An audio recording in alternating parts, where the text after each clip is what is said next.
Bonjour et bienvenue. Le post du jour s'intitule Onomatopée, ces mots qui imitent des sons. Partie 1. Il s'adresse à tous les niveaux, peut intéresser tous les niveaux. Onomatopée, partie 1.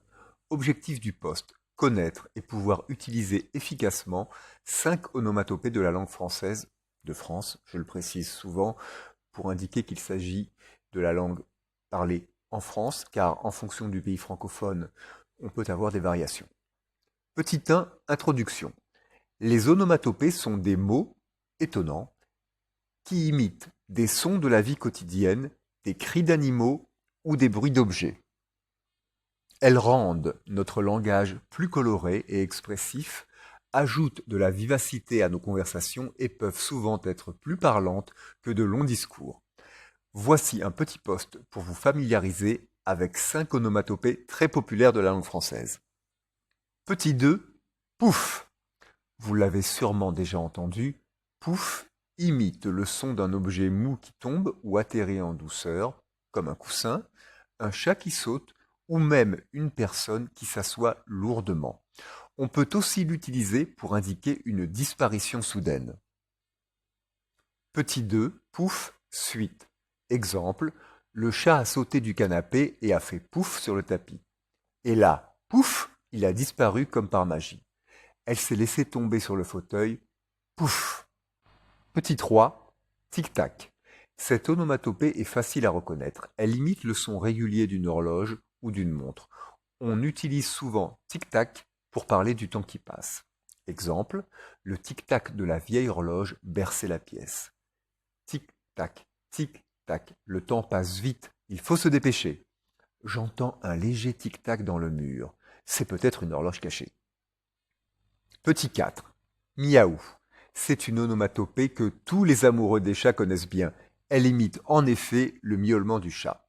Exemple, j'ai entendu un miaou derrière la porte. C'est sûrement notre voisin qui rentre avec son chat. Le chat a répondu à mes caresses par un petit miaou affectueux. Les enfants adorent imiter le miaou du chat. Petit 5. Boum. Cette onomatopée imite un bruit fort et sourd, comme une explosion, un coup violent ou quelque chose qui tombe lourdement. Exemple, un gros boum a retenti au loin, j'espère que ce n'est rien de grave. Il a fait tomber le vase et boum, par terre en 1000 morceaux.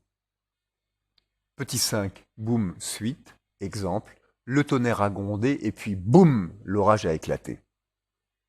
Petit 6, chute. Terminons cette première partie avec chute. Cette onomatopée n'imite pas un son de l'environnement, mais plutôt un son que l'on produit pour demander, exiger le silence. Exemple, chut, le bébé dort, il ne faut pas faire de bruit. Le professeur a fait chut pour demander le silence à la classe. Chut, écoute, tu entends ce bruit? Petit 7, quelques conseils.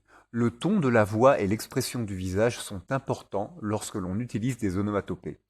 Elles sont à utiliser dans un contexte informel et familier.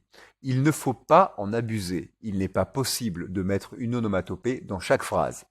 Écoutez les locuteurs natifs en prêtant attention aux expressions en contenant qui sont utilisées dans les films, les séries, les chansons et les conversations de la vie quotidienne.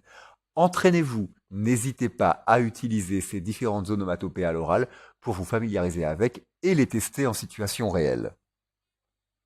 Tic-tac, tic-tac, que le temps passe vite. C'est fini pour aujourd'hui. N'hésitez pas à me contacter pour plus de renseignements ou des cours particuliers. Merci d'avoir regardé cette vidéo.